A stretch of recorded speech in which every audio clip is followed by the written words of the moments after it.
আমাদের একজন মোমবাতি প্রতীকে আজকে মাইকিং করতে গিয়েছিল।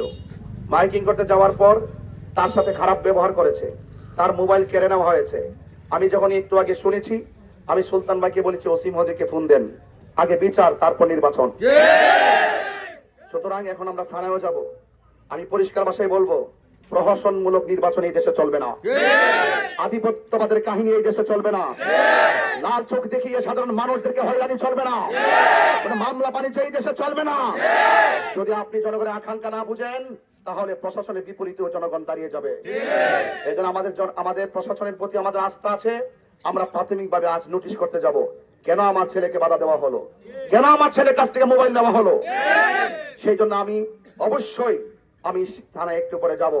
আপনাদেরকে আশ্বস্ত করছি, এই জন্য আমি শুনেছি, আমি বসে থাকবো না। এই কর্মী, এই সমর্থক আমাদের মোমবাতির সমর্থক, এই সমর্থক আমার সমর্থক, এই সমর্থক সোনারঘাট মাটির মানুষের সমর্থক। এই সমর্থক জোর করে ভালোবাসা পাওয়া যায় না, ভালোবাসা দিয়ে ভালোবাসা আদায় করতে হয়। আমি কাউকে বাধা দেই না, আমাকে কেউ বাধা দিলে আমি ছাড়বো না। আমি দুর্নীতি করি না, কোন দুর্নীতিবাজকে আমি ছাড় দিব না। আমি অন্যায় করি না, কোন অন্যায়কারীকে আমি ছাড় দিব না। এই জন্য আপনারা নির্ভয়ে আপনাদের কাজ করতে থাকুন, ইনশাআল্লাহ আমি আপনাদের পাশে আছি।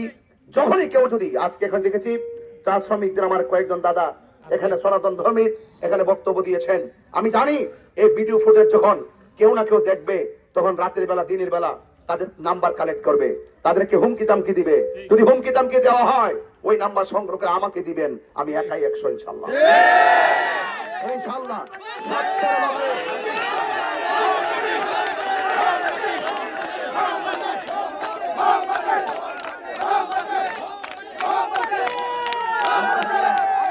চা শ্রমিকদের যে কষ্ট, দুঃখ দুর্দশা, শিক্ষা, স্বাস্থ্য এবং তার যে পারিশ্রমিক যা দেওয়া হয় তা যথেষ্ট নয়। আমি ইনশাআল্লাহ তাদের মুখে হাসি ফুটাবো। সর্বপ্রথম আমি ফুটে দিয়ে দেখাই দিয়ে যেতে চাই, যেন আপনারা চুরাঘাট মাধবপুরবাসী বলেন যে ব্রাহ্মণ বাড়ি থেকে আসছিল, তাকে কত তুচ্ছ তাচ্ছিল্য করে কথা বলেছি, সে নীরবতা থেকে ধৈর্য ধারণ করেছে। আল্লাহ যদি আমাকে লিখে রাখে, চা শ্রমিক থেকে শুরু করে, সনাতন ধর্মী থেকে শুরু করে, মুসলমান থেকে শুরু করে, এই দেশের খেটে যাওয়া মানুষ থেকে শুরু করে, এই দেশের আপামর জনতা থেকে শুরু করে, এবং শিক্ষাঙ্গন থেকে শুরু করে, চিকিৎসাঙ্গন থেকে শুরু করে, দেশ এবং প্রবাসের প্রত্যেকটা মানুষের পাশে এমন ভাবে দাঁড়িয়ে কাজ করে, ইনশাআল্লাহ আমি দেখে দিতে চাই, আপনারা যেন বুক ফুলে বলতে পারেন ব্রাহ্মণ বাড়ি থেকে আসছিল, এমন কাজ করে গিয়েছে, এই দেশের চুরাঘাট মাধবপুরে স্থানীয় কেউ এত কাজ করতে পারে না। নির্বিশেষে সবার সাথে ভালো আচরণ করতে হবে, কারোর সঙ্গে প্রতারণা করা যাবে না, মিথ্যা আশ্বাস দেওয়া যাবে না। আশ্বাস দেওয়া মানুষগুলোর কাছে বারবার চা শ্রমিকরা এবং মেহনতি মানুষরা বিশ্বাস হারিয়েছে। আমি তাদের বিশ্বাস ফিরিয়ে দিতে চাই। আমি মাত্র এসেছি, মাত্র 1 মাস প্রচারণা করেছি। আমাকে সুন্নি জোট এখান থেকে নির্বাচন করা দিয়েছেন, আপনারা আমাকে গ্রহণ করেছেন। আর যদি গ্রহণ না করতেন, অল্প সময়ের ভিতরে ঘরে ঘরে ঘরে ঘরে মোমবাতির স্লোগান উঠে গেছে। কথা বলে ঠিক না? এটা অবশ্যই আপনাদের প্রতি আমি চিরকৃতজ্ঞ। আমি আপনাদেরকে অনুরোধ করে বলবো, আপনারা ভয় পাবেন না। আপনারা নির্বিঘ্নে 12 তারিখে সকাল সকাল গিয়ে মোমবাতি প্রতীকে আপনাদের ভোটাধিকার প্রয়োগ করবেন। আমি চাই এই দেশে নির্বাচন নিয়ে যে আকাঙ্ক্ষা সৃষ্টি হয়েছে, এই আকাঙ্ক্ষা রুট ম্যাপ যেন কোনো ষড়যন্ত্রকারীর কারণে ব্যাহত না হয়, কেন্দ্র যেন কেউ জোর জবরদস্তি না করে, রাতের বেলা ভোট সাফাই আর সকালবেলা কাহিনী যেন না করে। আমি পরিষ্কার কথা বলতে চাই, নির্বাচন যার যার প্রচারণা করবেন। আমি বারবার নির্বাচন কমিশনকে বলেছি, লেভেল প্লেইং ফিল্ড যেন ঠিক রাখে। যদি লেভেল প্লেইং ফিল্ড ঠিক না রাখে, তাহলে অবশ্যই মানুষের আকাঙ্ক্ষা বিনষ্ট হবে। আর জনগণের আকাঙ্ক্ষা যে কর্ম এবং যার মাধ্যমে বিনষ্ট হবে, মনে রাখতে হবে জনগণ একদিন তার প্রতিবাদ করবে, তার বিরুদ্ধে রুখে দাঁড়াবে। ঠিক কিনা বলেন? এই জন্য আমি বলবো, আপনার প্রচার আপনি করুন, আমার প্রচার আমি করি। উপরওয়ালা যাকে লিখে রেখেছেন সে এমপি হবে, যিনি লিখে রেখেছেন সে সমাজের প্রতিনিধিত্ব করবে। এই জন্য আপনাদেরকে অনুরোধ করে বলবো, আপনাদেরকে আশ্বস্ত করে বলতে চাই, আমি আপনাদের পাশে বিগত দিনে যেমন করেছিলাম এখনো আছি, ভবিষ্যতে থাকবো। এই জন্য আপনাদেরকে যদি কেউ কোনো ধরনের কোনো হুমকি, কোনো হয়রানি করে, আমাকে বলবেন। মোমবাতির সমর্থনকারীকে আমি আশ্বাস দিয়ে যাচ্ছি, আপনি হয়তো একটু পরও শুনবেন। আমার ভাইয়েরা, শেষ কালাম, শেষ কথা বলতে চাই। আমি কি অন্যায় কথা বলেছি? কাহারও বিপরীতে কথা বলেছি? কাহারও গায়ে পড়ে ঝগড়া কথা বলেছি? আপনি ঝগড়া করতে এসেছেন, আমি প্রতিরোধের ভাষা ব্যবহার করেছি। আপনি গায়ে পড়ে কথা বলবেন, আমরা প্রশাসনিক আইনি প্রোটেকশন ব্যবহার করব। কথা বলেন ঠিক কিনা বলেন? এই জন্য আমি ওয়াজ মাহফিল করি, ধর্ম নিয়ে চর্চা করি, আমার সমস্ত কথা হবে সাবলীল, নম্র ভদ্রভাবে, এটাই স্বাভাবিক। তবে এতটুকু বলতে চাই, নির্বাচন আসছে, নির্বাচন চলে যাবে, ঠিক কিনা? আমরা দেখি যারা ক্ষমতায় আসে তারা জোর করে দখল করার চেষ্টা করে, দখলবাজি বন্ধ হয়ে যাবে। আপনার কি একমত আছেন? একমত আছেন? দখলদারিত্ব আর চলবে না, দখলদারিত্ব আর আপনাদের কি করতে হবে? আপনাদেরকে পাহারা দিতে হবে। আপনারা ঐক্যবদ্ধ থাকলে কেউ আমাদের ক্ষতি করতে পারবে না। আমি চুনারঘাট মাধবপুরের শান্তিপ্রিয় জনতাকে নিয়ে এই চুনারঘাট শান্তি প্রতিষ্ঠার জন্য লড়াই করব। আপনারা কি আমার সাথে আছেন? সবাই কি আছেন? আপনারা সবাই পাশে থাকবেন। এবং আপনাদেরকে অনুরোধ করে বলছি, বাজার ব্যবসায়ীরা, আপনারা ব্যবসা করেন, আপনারা ভালো মন্দ জানেন। যখনই কোনো দল ক্ষমতায় আসে, কিছু কিছু দেখবেন সমাজের মধ্যে নেতা বাইরিব আপনাদেরকে এসে বলবে চাঁদা দাও। আমি কথা দিয়ে যাচ্ছি আমতলী বাজারের মানুষকে, ব্যবসায়ী ভাইদেরকে আশ্বস্ত করে দিয়েছি, আল্লাহ আকাশের মধ্যে দীপ্যমান একটি চাঁদ উঠছে একদম মাথার বরাবর। আমি বলে দিয়ে যাচ্ছি, আল্লাহ যদি আমাকে এই চুনারঘাট মাধবপুরের জন্য কবুল করে, ওই সমস্ত ব্যবসায়ীদের কাছ থেকে চাঁদাবাজি বন্ধ করে দিব ইনশাআল্লাহ। এবং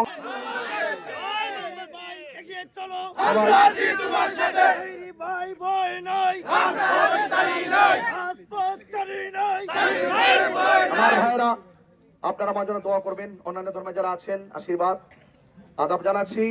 এবং বাড়ি ঘরে যারা গিয়েছেন, বাড়িতে যারা মা বোনরা আছেন, সালাম দিবেন, আদাব দিবেন।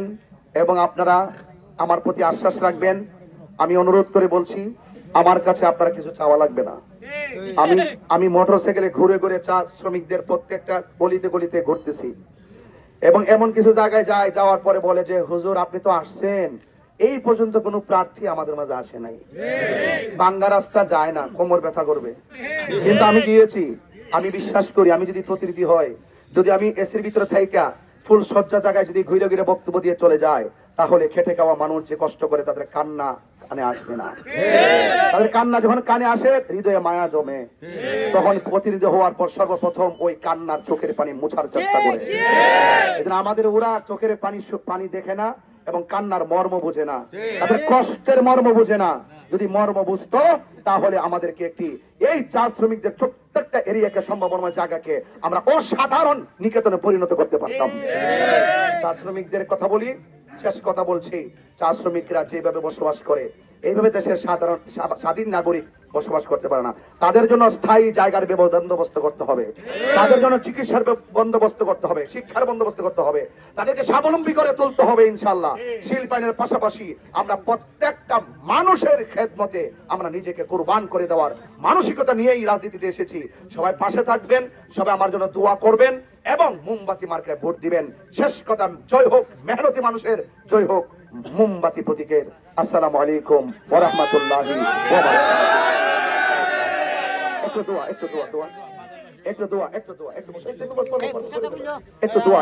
বাবা একটু শুনেন, আমাকে বলছে একটু দোয়া করার জন্য। এই যে বাবা আমাকে বলছে একটু দোয়া করার জন্য। আমি আপনাদের জন্য দোয়া সবসময় মাহফিলে করি কি করি না? আরো করি কি করি না? আমি আপনার ঘরে বেশি টাকা দিয়া এই যে এখন আপনাদের সামনে আসছি না, কিছু দিতে পারি আর না পারি, আপনি মারা গেলে জানাজাটা করতে পারবো ইনশাআল্লাহ, দোয়াটাও করতে পারবো, মসজিদের ইমামতিও করি মাঝে মাঝে যাইয়া। আজকে আমি তারাবাঙ্গাতে যাইয়া মসজিদের ইমামতি করেছি। তো সুতরাং আল্লাহর রহমতে এই কাজগুলো তো করতে পারবো। যাই হোক, আমার জন্য দোয়া করবেন, আল্লাহুম্মা আমিন। রব্বানা যালামনা আনফুসানা ওয়া ইল্লাম তাগফির লানা ওয়া তারহামনা লানাকুনান্না মিনাল খাসিরিন। আল্লাহ, আমি প্রতিদিন মানুষকে নিয়ে ওয়াজ মাহফিল করতাম। আজকে আমি রাজনীতিতে মাঠে এসেছি দেশের হাল ধরার জন্য, সার্বভৌমত্বের হাল ধরার জন্য। আল্লাহ, আমি রাজনীতিতে এসেছি, যে নির্বাচন করছি, একমাত্র আমার নামের জন্য নয়। এই দেশের মানুষের কষ্ট, রাজনীতি নিয়ে যে খুনের খেলা, গুমের খেলা, রক্তের খেলা, এই খেলা দিয়ে দেশ অশান্ত হয়ে যাচ্ছে। দেশের একটি কঠিন পরিস্থিতিতে দেশের হাল ধরতে এসেছি। আল্লাহ আপনি কবুল করেন। আর এখানে হাজার হাজার মানুষ অক্লান্ত পরিশ্রম করে, তারা যেভাবে কষ্ট করে এসেছেন, আমি নোটিশও করি না, কাউকে ফোনও বলি না, কাউকে ভাড়া দিয়ে আনিও নাই। সবাই যার যার উদ্যোগে এখানে চলে এসেছে।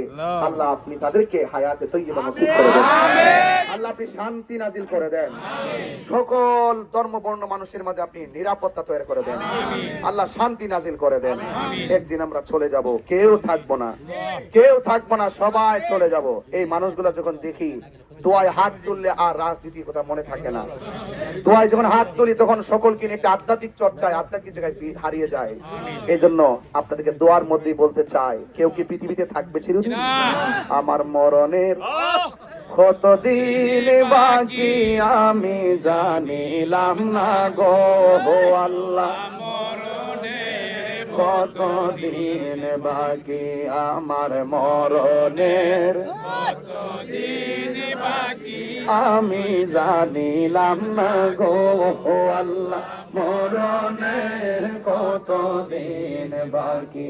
আর আজরাইল আসিয়া যখন হস্তে দিবা ডোরে, তখন আমার মনা ভাই বালুকা লুকি আমি জানিলাম না গো আল্লাহ, কতদিন বাকি। ওয়াসাল্লাল্লাহু তাআলা হাবিবিল কারীম ওয়া আলা আলিহি ওয়া আসহাবিহি আজমাইন।